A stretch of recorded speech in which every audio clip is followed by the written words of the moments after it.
Bismillahirrahmanirrahim. Assalamualaikum warahmatullahi wabarakatuh.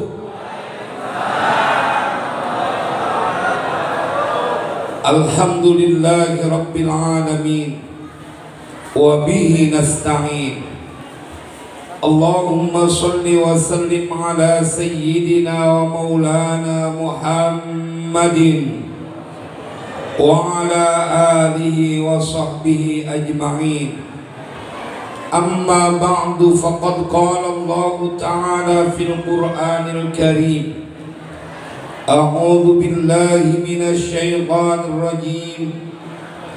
Huwallazi yusalli 'alaikum wa malaikatuhu liyukhrijakum minadh dhulumati ilan nur. Wa kana bil mu'minina rahima.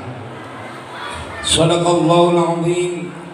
Ayyuhal jam'ul karim, para pengharap ampunan dan keridhaan dari Allah Subhanahu wa taala, para pencinta baginda Rasulullah sallallahu alaihi wasallam, yang insya Allah saya akan yakinkan siapa saja yang hadir di tempat ini adalah orang-orang yang akan mendapatkan keberlimpahan keberkahan. Yang sedang susah Allah ganti dengan kemudahan. Yang sedang sakit Allah berikan kesembuhan. Yang gak punya duit dikasih rada banyakan. Pokoknya giliran duit aminnya kencengan ya. Siapapun mereka yang sedang kepikiran tentang hutang, segera Allah lunaskan. Waduh, jadi kencengan lagi. Bu, banyak yang punya utang. Banyak. Nanti kita ngaji. Dalam waktu singkat nanti kita ngaji. Betapa ini majlis yang digelar oleh Masjid DKM Masjid Nur Kubah adalah menjadi sebuah sebab konkret dengan dalil-dalil yang tidak terbantahkan. Gak sembarangan kita hadir di tempat ini karena diperbincangkan di dalam Al-Quran. Biar kita tahu berjam-jam duduk di tempat ini tidaklah kemudian sia-sia. Ini kan duduk di tempat ini, di masjid ini berjam-jam, betul apa enggak Bu? Jangan-jangan banyak yang kakinya udah kesemutan. Yang senderan di tembok mah enak no. Mudah-mudahan masuk surga semuanya bareng tembok-temboknya. Nanti kita ngaji. Namun sebelumnya izinkan saya menyampaikan penghormatan kepada tuan-tuan guru kita, Al-Mukarram wal Muhtaram, akhi fillah, saudara saya yang dengan sebab beliau saya kembali hadir di daerah sini, teman waktu belajar, waktu kuliah. Al-Mukarram Kiai Haji Mansur Abdullah yang mudah-mudahan sehat terus. Al-Mukarram wal Muhtaram Kiai Haji Dadan Syafullah. Al-Mukarram wal Muhtaram Ketua DKM Al-Ustadz Bapak Ajis Muslim, Bapak Lurah kita juga hadir, Bapak Sekretaris Camat juga hadir, Ketua Panitia Bapak Juhri, dan seluruh tokoh masyarakat yang maafkan saya tidak sebutkan namanya satu persatu, namun insya Allah tidak mengurangi rasa hormat saya kepada beliau-beliau. Jemaah sekalian yang berbahagia, kita akan langsung masuk ke dalam hikmah dari peringatan Maulid. Dalil pertama, bahwa siapapun yang hadir di tempat ini adalah orang-orang yang akan terbebas dari segala kesusahan. Karena Allah yang bercerita di dalam Al-Quran, ketika ada ayat yang berbunyi walamma ja'ahum kitabun min indillahi musaddiqul lima ma'ahum wa kanu min qablu yastaftihuna 'ala alladhina kafaru falamma ja'ahum ma 'arafu kafaru bi fala'natullahi 'alal kafirin. Ini ayat bercerita tentang orang-orang Yahudi yang mereka satu waktu diceritakan oleh Allah dalam Al-Quran. Kalau kita buka tafsirnya, ketika mereka dalam keadaan berperang kalah porak-poranda, kanat Yahudu Khaybar tuqatilu Ghatafan. Kata Ibnu Abbas dalam tafsirnya, ini akan menjadi jawaban. Ente boleh punya masalah, ente boleh dalam keadaan susah, tapi begitu sudah duduk ke Masjid Nur Quba, maka hadirnya di majlis maulid menjadi sebuah alasan. Tidak boleh ada kesusahan lagi dalam hidup kita, di dunia ini maupun di akhirat nanti. Sallu ala Nabi, sallu ala Nabi. Jemaah, karena ini Allah yang bercerita dalam Al-Quran. Mereka berperang kalah, tetapi mereka punya satu doa, doa andalan yang ini dibaca kalau dalam keadaan darurat. Ibnu Abbas yang bercerita ketika menafsirkan, wa kanu min qablu yastaftihuna 'alal ladzina kafaru. Dalam Al-Quran Bapak Ibu diceritakan, dan mereka orang-orang Yahudi meminta kepada Allah supaya diberikan kemenangan. Jemaah, apa doanya? Ketika mereka dalam keadaan porak-poranda, kekalahan di depan mata, mereka berkumpul kemudian bersama berdoa, Allahumma inna nas'aluka bihaqqin nabiyil ummiyil ladzi wa'adtana an tukhrijahu lana fi akhir zaman illa tansuruna alaihim. Ya Allah, kami meminta kepadamu dengan kebenaran seorang nabi yang kau janjikan untuk kau datangkan kepada kami di akhir zaman, maka berikanlah kami kemenangan ya Allah. Ini orang Yahudi Bapak Ibu, bukan umat Nabi Muhammad. Diceritakan oleh Allah di dalam Al-Quran, saat mereka dalam kekalahan, mereka punya satu doa andalan, dan itu bertawasul kepada seorang nabi yang malam ini kita peringati hari kelahirannya. Sallu ala Nabi. Oh, diberikan kemenangan, dan Al-Quran yang bercerita kalau orang Yahudi berdoa, bertawasul, menyebut nama Nabi, tidak tertolak dia punya doa. Bagaimana dengan kita umat Nabi Muhammad? Maka kita kudu berterima kasih kepada ketua DKM dan semua jajaran yang mengikhtiarkan acara ini. Bukan sekedar acara rutinitas. Ente dijamin dalam acara ini mendapatkan kedudukan yang kelewat dahsyat. Dalil kedua, biar kita pulang dari tempat ini menjadi orang-orang yang optimis, karena kita adalah orang-orang yang diistimewakan di dalam Al-Quran. Ente boleh jadi bukan anak orang kaya, ente boleh jadi bukan keluarga pejabat, nggak kenal sama penguasa, nggak dekat sama mereka yang punya keberlimpahan harta, tapi ini malam bahwa duduknya kita di tempat ini Bapak Ibu adalah sesuatu yang diceritakan di dalam Al-Quran. Kita punya kedudukan naik kelewat tinggi. Ayatnya tadi saya baca di pembukaan surat Al-Ahzab, bagian dari surat Al-Ahzab.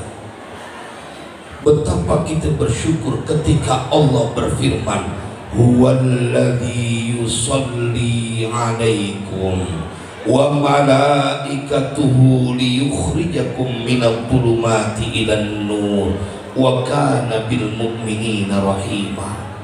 Ini ayat Al-Quran Bapak Ibu, la raiba fi, nggak ada keraguan di dalamnya.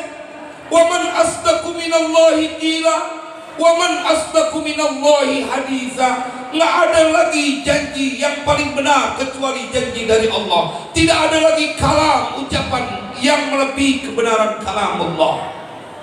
Apa yang Allah sampaikan buat kita yang ada di Masjid Nur Quba, Kampung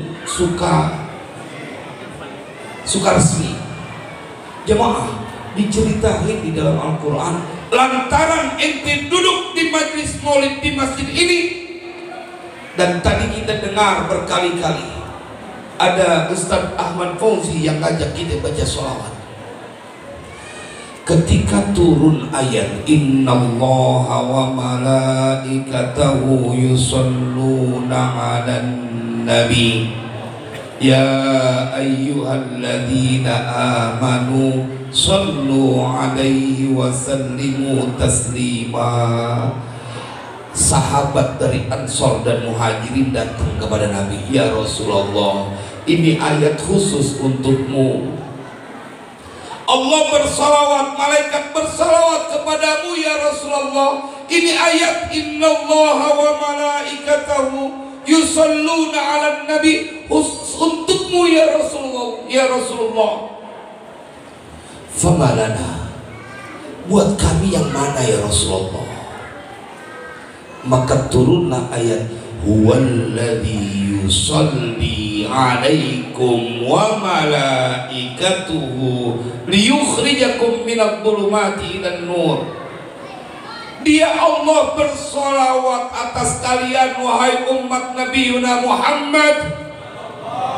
Apa bentuk salawat Allah? Berbagai kitab tafsir sepakat salawat Allah kepada hambanya umat Nabi Muhammad adalah Allah menyayangi mereka, ay yarhamukum, Allah menyayangi mereka. Kita main logika sejenak, Bapak Ibu. Kita punya anak, umurnya 3 bulan. Tuh anak belum bisa ngomong, jangan kata ngomong, tengkurap aja belum bisa. Tapi kenapa ayah dan ibunya tidak pernah lelah untuk memberikan semua kebutuhan di anak bayi? Bapaknya keluar dari rumah sebelum matahari terbit, balik ke rumah matahari udah tenggelam, karena pengen memenuhi kebutuhan di bayi. Seorang ibu bahkan berkali-kali terjaga di waktu malam demi untuk mengganti popok dari ini bayi. Dia nggak minta, belum bisa ngomong. Mengapa itu terjadi? Jawabannya sama, karena ayah dan ibunya sayang kepada ini anak. Betul apa enggak? Ibu, bapak, itu sayangnya makhluk kepada makhluk. Lalu bagaimana dengan kita yang diceritakan di dalam Al-Quran, yang menyayangimu bukan lagi manusia, tapi dia Allah yang menciptakan semesta raya. Shallu 'alan nabi. Kebayang nggak apa yang akan didapatkan oleh jamaah yang kumpul di masjid ini? Dijanjikan di dalam Al-Quran, Allah langsung yang menyayanginya. Berapa banyak orang pengen dekat dengan pejabat, pengen dekat dengan penguasa, karena mereka berkeyakinan bahwa mereka akan mendapatkan banyak kebahagiaan. Sepanjang jalan saya melihat banyak betul baliho buat calon-calon pemimpin di daerah. Jemaah, lalu bayangkan dengan kita yang hadir di tempat ini, ente yang hadir di Masjid Nur Quba yang melaksanakan peringatan Maulid, tidak pantas hanya dibayar dengan urusan dunia. Kudu Allah yang menyayangi kalian. Shallu 'alan nabi. Jadi ibu bapak, suami kita ibu boleh jadi nggak punya penghasilan gede, boleh jadi bukan pegawai negeri, boleh jadi nggak punya usaha, tapi ini malam DKM Nur Quba memberikan solusi konkret. Siapapun yang hadir terlibat, ente masuk dalam ayat Al-Quran, mendapatkan sholawat dari yang Maha Rahman. Jemaah sekalian berbahagia, ada satu kitab karya Tuan Syekh Said Muhammad bin Alwi Al-Maliki. Ini nama kitabnya Abwabul Faraj, pintu-pintu untuk menghilangkan berbagai kesusahan. Dalam kitab itu diceritakan, di masa Ibnu Abbas ada seorang lelaki yang datang. Tiba-tiba begitu di depan Ibnu Abbas, dia punya kaki lumpuh. Kalau bahasa kita sekarang stroke.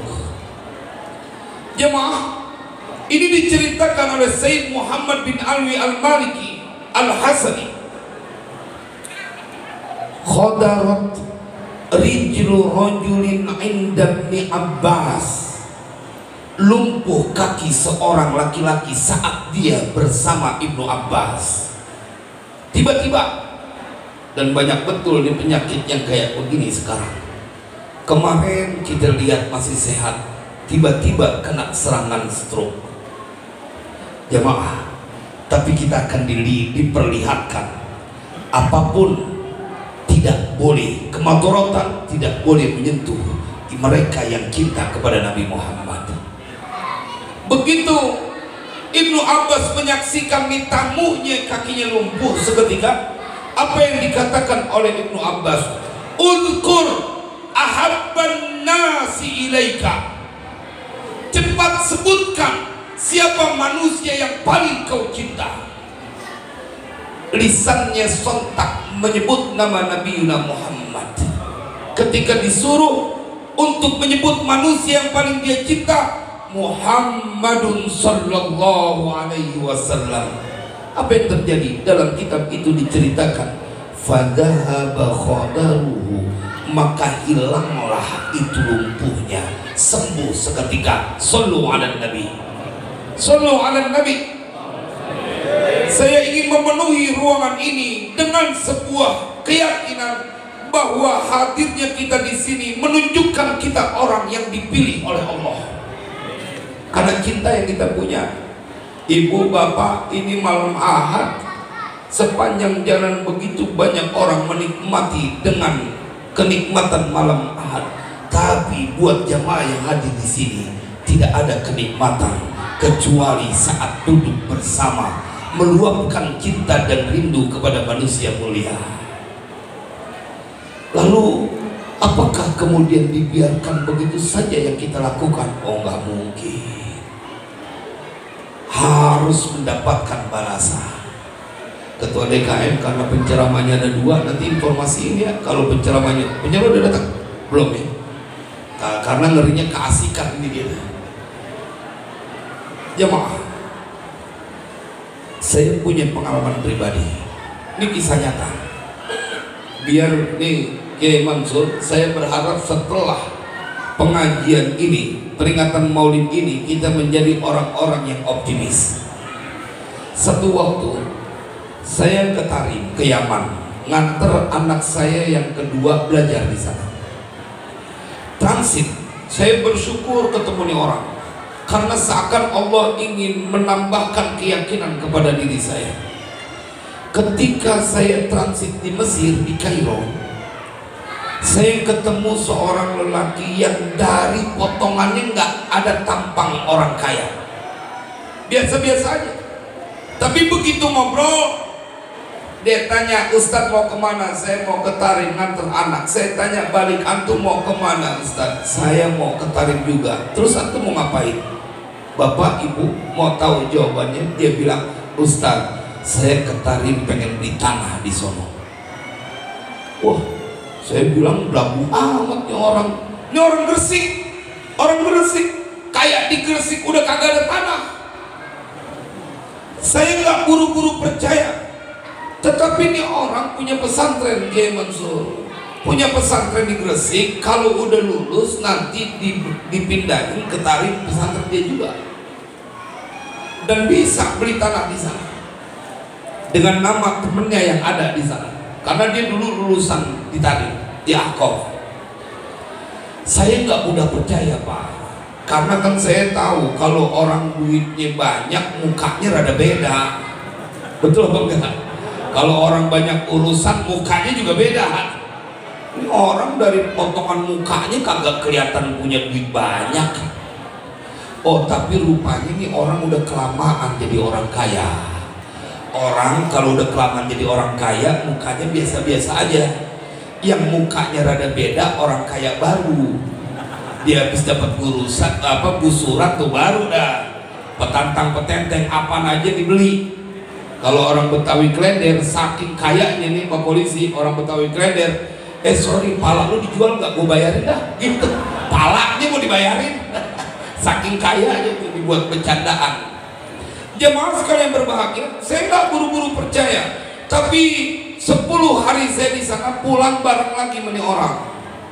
Orang Gresik Pak, mungkin umurnya 3-4 tahun lebih muda dari saya. Saya ingin sampaikan kisah ini buat kita menjadi orang yang bersyukur. Siapapun engkau saat ini menjadi orang yang diharapkan mempunyai sebuah keyakinan bahwa tidak ada yang perlu kau khawatirkan kalau kau simpan cinta kepada manusia mulia Nabi Yuna Muhammad. Jemaah, apa yang terjadi begitu pulang ketemu lagi ngobrol di bandara, saya ledekin sambil bercanda, jadi beli tanah di Tarim. Saking gak percayanya saya. Kata beliau, belum Ustaz, karena nunggu saya ngadep ketemu Habib Umar bin Hafiz. Kata beliau nanti beliau mau istikhoroin. Wah beneran nih orang nyebut nama wali, beneran. Karena saya ngaji Pak, waktu di sana saya ngaji sama beliau, Masya Allah itu Kiai Mansur. Walaupun cuma beberapa pertemuan saya ngaji dengan Habib Umar, kemudian saya menjadi makmum beliau. Wah luar biasa, beliau punya makam kedudukan dan ibadahnya. Jemaah, akhirnya saya penasaran, beneran ya orang punya duit banyak. Saya nanya, ente punya wiridan apaan? Ini kan mukanya lagi pada nungguin. Emang kalau urusan duit serius lah. Pada nungguin kayaknya. Ada nungguin. Saya tanya, ente punya wiridan apaan? Sampai punya duit segitu banyaknya mau beli tanah nggak tanggung-tanggung ke Tarim. Padahal di sini kan di Sukaresmi masih banyak tanah yang bisa di ODKM ya. Dia mau beli tanah di Tarim. Oh, dia bilang, ya Ustaz, ini kisah nyata Ibu, saya ketemu sama orangnya. Beliau bilang, saya nggak kuat sholat malam, saya nggak kuat puasa sunnah, saya nggak kuat baca Al-Quran banyak, tapi tidak pernah jam 12 malam terlewatkan kecuali saya duduk, saya gelar sejadah, saya baca itu sholawat kepada Kanjeng Nabi 1000 kali. Itu doang amalannya Pak. Ibu, mending sholawatnya panjang, sholawat Jibril yang dia baca. Kita bareng-bareng, sallallahu ala sallallahu alaihi sallallahu ala Muhammad sallallahu alaihi. Sekali lagi dibuka suaranya, sallallahu ala sallallahu alaihi sallallahu ala Muhammad sallallahu alaihi. Bapak Ibu, yang dibaca itu sholawat Jibril 1000 kali. Cuma nadanya nggak begitu nadanya. Kalau nadanya begitu, baca jam 12 malam, kelar zohor. 1000 kali. Bacain cepat, sallallahu ala Muhammad sallallahu alaihi wasallam, sallallahu ala Muhammad sallallahu alaihi wasallam. Biar pulang dari maulid ini kita punya oleh-oleh. Nggak ada lagi yang perlu kau takutkan. Ada jalan yang terbentang dari lantaran kau pakai sebuah jubah yang bertuliskan min ummati sayyidina Muhammad. Kita menempel pada diri kita pakaian kita umat Nabi Muhammad. Nggak ada yang perlu dikhawatirkan. Jalannya begitu terbentang. Jemaah, bahkan kalau kita ngaji kitab Ihya Ulumuddin, Nabi begitu sayang sama umatnya. Kagak kepengen umatnya cuma senang di dunia, tapi pengen senang di dunia, mati dalam husnul khatimah, di dalam kubur dimuliakan Allah, dibangkitkan dalam kebahagiaan. Dalam kitab Ihya ditunjukkan kasih sayang baginda Rasulullah buat kita. Nanti tinggal mana yang kita mau jalankan. Tadi itu nggak nyampe 30 menit. Sallallahu alaihi Muhammad. Saya pernah nyoba, ibu bapak, bahwa salawat itu kalau kita baca nggak lebih dari 30 menit kelar, dan itu terlalu ringan. Ibu bapak udah teruji, orang-orang hebat. Seorang ayah dari bulan ke bulan, tahun ke tahun terus mencari nafkah, nggak peduli lelah. Padahal kadang-kadang gajinya cuma 7 koma, tanggal 7 udah koma. Ditaterin itu kerjaan, artinya mentalnya tangguh, jiwanya kuat, kerja dari pagi sampai sore, nggak pernah menyerah, bertahun-tahun. Seorang ibu lebih dahsyat lagi, dari bangun melek mata sampai mau tidur nggak kelar-kelar kerjaan di rumah. Betul apa enggak, Bu? Artinya orang-orang hebat kalau cuma 30 menit kodoknya kebangetan encer. Bila engkau tidak melakukannya karena engkau tidak yakin dengan kedahsyatan bacaan sholawat. Itu orang dahsyat, dia bilang itu doang Ustaz amalan saya itu doang. Bahkan yang lebih dahsyat Kiai Mansur Abdullah, beliau bilang, Ustaz sekarang saya punya gula darah sedang naik 600. Ahli medis mana yang berani berkata orang yang gula darah 600 bisa jalan-jalan sampai keluar negeri? 400 aja udah tiarap, 300 udah tiarap. Tuh gula tuh kebanyakan kagak enak, kurang kagak enak, gula namanya. Malah teman saya ada yang bercanda, ya Allah kita ngeri banget ini Kiai. Emang kenapa? Bapak kita punya pabrik gula. Katanya dia ada gen turunan. Ente giliran penyakit nyalain orang tua, nyenangin kagak nyalain orang tua. Enggak, kadang-kadang ditanya dokter gimana, ini sakit apa? Ini dok gula. Oh saya punya keturunan dok, bapak. Oh jahatnya tuh anak, giliran susah bapaknya masih di bawah-bawah, giliran dapat warisan lu gak cerita. Dia bilang 600 gulanya. Medis nggak ketemu Pak. Tetapi ini bukan wilayah medis, bukan wilayah logika. Sama seperti kita duduk berlama-lama di tempat ini, bukan lagi wilayah logika, ini wilayah cinta, ini wilayah iman. Jangan kata cuma gula darah ya akhi. Api neraka nggak boleh menyentuh kulit orang yang demen baca sholawat, apalagi cuma gula darah. Api neraka nggak boleh kena nyentuh orang yang demen baca sholawat. Sallu ala Nabi. Pilihannya ada bagi kita. Nah di dalam kitab Ihya ada cara kedua, biar tahun depan kalau maulid lebih banyak lagi yang datang dan yang diundang ceramah saya lagi. Ini marketing supaya diundang lagi.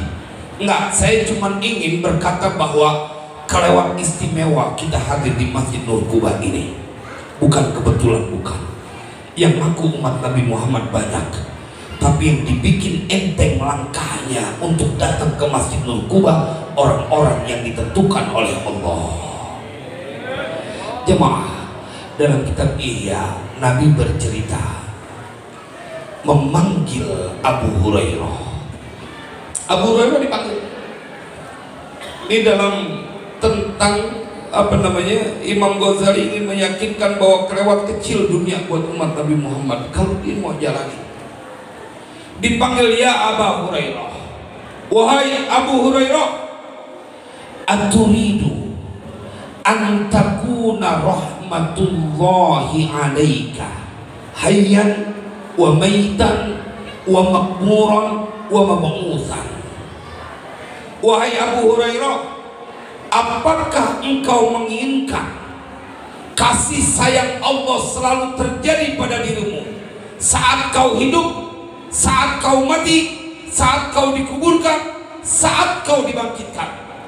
Maka saya yakin betul bahwa siapapun yang hadir di sini, dia nggak boleh mati kecuali matinya husnul khatimah. Nanti kita bacakan dalilnya di dalam Al-Quran, karena saya tahu yang saya sampaikan dimintakan pertanggungjawaban oleh Allah di yaumil qiyamah. Tetapi kita selesaikan dulu perihal Abu Hurairah yang dipanggil oleh Nabi. Kalau ada orang yang cita-citanya cuma pengen bahagia di dunia, malu ketemu hadis ini. Ente nggak pantas cuma pengen cita-cita bahagia di dunia. Apa yang terjadi? Kau hidupnya mulia, mati dalam keadaan mulia, dikuburkan di dalam kubur engkau dalam keadaan bahagia, dibangkitkan dalam keadaan bahagia. Apa kemudian pesan Nabi ya Abu Hurairah? Fakum minal laili fasalli. Bangun di waktu malam, kemudian sholat. Wa anta turidu ridha rabbik, dan yang kau lakukan itu mengharapkan keridhaan Tuhanmu. Dan ini memang ciri umat Nabi Muhammad, Pak. Jadi kalau engkau ingin memantaskan diri apakah benar sebagai umat Nabi Muhammad yang diceritakan di dalam Al-Quran, maka ada penjelasannya dalam penutup surat Al-Fatih. Disampaikan Muhammadur Rasulullah walladzina ma'ahu asyidda'u 'alal kuffari ruhama'u bainahum tarahum ruk'an sujjadan yabtaghuna fadlan minallahi wa ridwana simahum fi wujuhihim min atharis sujud dzalika mathaluhum fit Taurati wa mathaluhum fil Injil. Jadi jamaah yang ada di Masjid Nur Quba, sifat-sifat kita udah diceritain di dalam kitab Taurat dan Injil. Ini ngomong-ngomong ceramah udah datang belum? Belum juga? Oke. Berapa nusbul? Jemaah sekalian yang berbahagia, kalau engkau menjadi umat Nabi Muhammad, kau tidak boleh merawat kebencian, kau tidak boleh mempunyai sifat pemarah kepada sama umat Nabi Muhammad. Kalau kepada orang kafir yang mengganggu, kau harus marah. Tapi kalau kepada saudara, ruhama'u bainahum, maka tidak benar mereka yang menginginkan syafaat baginda Rasulullah kemudian merawat permusuhan di dalam hati kepada saudaranya, bahkan saudara kandung. Kira-kira banyak gak yang bermusuhan sama saudara? Nah, banyak. Tapi nggak ada di sini orangnya, karena di sini adalah umat Nabi Muhammad yang mereka akan saling mengasihi. Emang kagak boleh, Pak. Istilah Betawi ada yang kagak cakep tuh. Saking marahnya pakai ada istilah, gua Muhammadiyah udah patah areng. Ada ya istilah patah areng. Areng kalau udah patah nggak bisa disambung, Pak. Tuh istilah nggak bener tuh. Membuat orang membawa kebencian sampai ke dalam tanah. Nabi ente siapa sampai musuhin saudara kayak begitu? Siapa yang ente contoh? Nggak boleh. Ente nggak punya rasa kesian kepada saudara ente pada saat dia juga sebagai umat Nabi Muhammad. Pak, Ibu, kita punya ponakan, badannya nggak ketulungan, misal kita udah kesel banget, cuman kita bilang, Tong, lu sayang anak saudara gua, itu ada perlakuan khusus. Pak polisi juga begitu. Ketika ada orang yang keturunan orang baik, dinasihatin jangan ya, nggak buru-buru kemudian diomelin karena di belakang dia ada orang baik. Bagaimana saat engkau membenci saudaramu, padahal dia yang kau benci itu adalah umat Nabi Yuna Muhammad?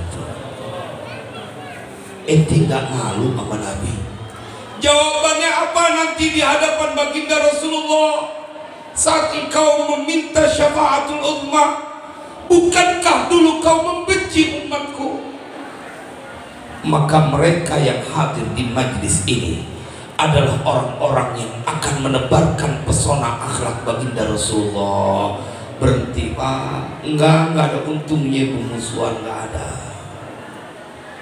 Ente pemusuhan kan pasti gara-gara urusan dunia, kagak ada dah pemusuhan gara-gara urusan akhirat. Ente kenapa sih benci banget sama saudara?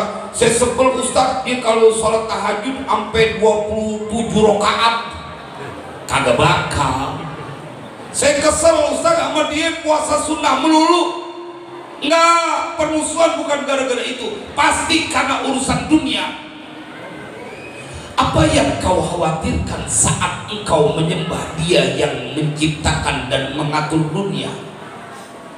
Saya waktu itu Pak Polisi ngisi pengajian damai Indonesia di Polda DKI. Saya bilang pasti setiap orang, dibuat polisi maupun tentara, mereka itu akan kelihatan derajat tingginya kalau di pundaknya udah ada bintang sampai 4. Itu udah mentok, betul Pak Polisi? 4 bintang itu udah tinggi banget. Ente tahu nggak bahwa engkau umat Nabi Muhammad adalah hamba dari Dia Allah yang punya bintang kelewat banyak di langit. Tuh 4 aja udah segitu mulia. Nggak ada yang lebih tinggi. Jenderal, apa yang terjadi dengan mereka kalau sudah sampai pada pangkat jenderal? Semua tunduk yang bintangnya di bawah dia, betul ya Pak Polisi? Tetapi mengapa mereka mendapatkan bintang itu? Secara umum karena pasti dia punya kelebihan, dia punya konsistensi dalam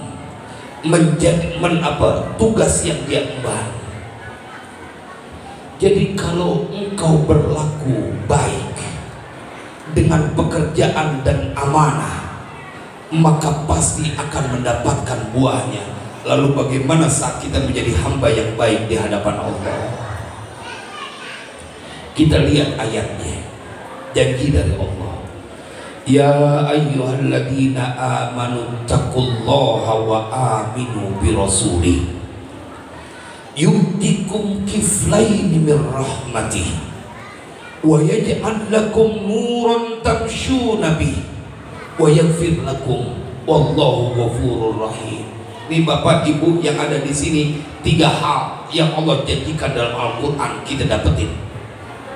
Karena dua-duanya kita udah kerjain. Ya ayyuhalladzina amanu taqullaha wa aminu birasuli. 2 perintah Allah kita udah kerjain ini malam. Maka kata Allah, ada 3 hal yang akan Allah berikan kepada jamaah yang duduk berlama-lama, yang terlibat dalam acara ini di Masjid Nur Quba. Apa janji Allah dalam Al-Quran? Yu'tikum kiflaini min rahmatih. Allah akan memberikan kepada kalian 2 bagian dari rahmat Allah. Kita buka tafsirnya. Apa yang dimaksud kiflain? Kiflain yakni ajrud dunia wal akhirah. Coba lihat. Ini baru kita duduk di tempat ini jamaah, tapi sudah berkali-kali disebutkan di dalam Al-Quran tentang apa yang akan kita dapatkan. Yang kedua, wa yaj'al lakum nuran tamshuna bih, dan kami jadikan untuk kalian cahaya yang kalian akan berjalan dengan cahaya itu. Seakan ayat ini ingin berkata, siapapun yang hadir di Masjid Nur Quba, dia pasti mati dalam keadaan husnul khotimah. Nggak bakal tersesat jalan. Ini garansi dari Al-Quran. Wa yaj'al lakum nuran tamshuna bih, dan kami jadikan buat mereka, buat kalian cahaya yang kalian berjalan dengan cahaya itu, sehingga amalan-amalan kebaikan selalulah kita ingin ikut terlibat. Kalau udah dapat jaminan dari Allah, apakah masih ada kesusahan yang terjadi pada diri kita? Nggak ada.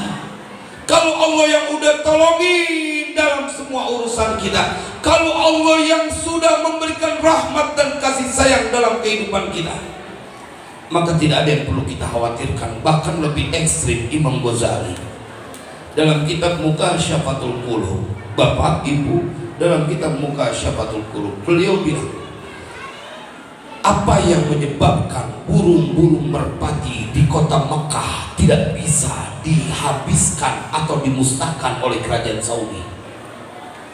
Mendingan mereka beli alat pembersih yang harganya ratusan juta daripada harus memusnahkan itu burung merpati. Dulu kan kita ada namanya Pak Polisi flu burung, itu kan semuanya dimusnahkan karena membahayakan. Di Mekah bahkan orang Indonesia kalau dengar saudaranya mau pergi haji, sengaja dia datang beli jagung buat minta diimpanin ke burung dara yang ada di sono. Kalau kata yang mau berangkat haji, lu bercanda gak kira-kira? Gua kirain mau bekelin buat gua yang mau berangkat, bekelinnya jagung. Jamaah, kata Imam Ghazali, itu bukan sembarangan. Itu nenek moyangnya yang bertelur di mulut gua Jabal Fur, gua Fur, saat Nabi bersembunyi dikejar oleh kafir Quraisy. Karena cinta kepada baginda Rasulullah, semua keturunannya nggak boleh dihinakan karena dia punya nenek moyang cinta sama Nabi. Kan kalau orang kaya di Indonesia dibuat peribahasa, dia mah hartanya 7 turunan baru habis, betul gak? Udah saking kayanya tuh 7 turunan hartanya baru habis. Cuma kita kudu pikirin bagaimana nasib keturunan ke-8. Cuma sampai 7 turunan, keturunan lu kok jadi susah? Ya Allah Ustaz, saya keturunan ke-8. Oh pantes. Hartanya habis 7 turunan doang, dia turunan ke-8. Tapi kalau cinta kepada baginda Rasulullah, ibu bapak, anak kita sampai yaumil qiyamah nggak boleh ada yang hidup susah. Sallu ala Nabi. Bukan cuma kita, semua anak keturunan kita sampai yaumil qiyamah. Kata Imam Ghazali, semua sampai yaumil qiyamah nggak bakal jadi susah. Betapa istimewanya umat Nabi Muhammad. Kalau udah dijamin Allah, hidup kita pasti penuh dengan kesenangan, betul apa enggak? Kalau udah dijamin sama Allah, maka hidup kita penuh dengan kegembiraan, betul apa enggak? Maka kalau udah senang, udah penuh dengan kegembiraan, maka ceramahnya kudu diselesaikan. Wassalamualaikum warahmatullahi wabarakatuh.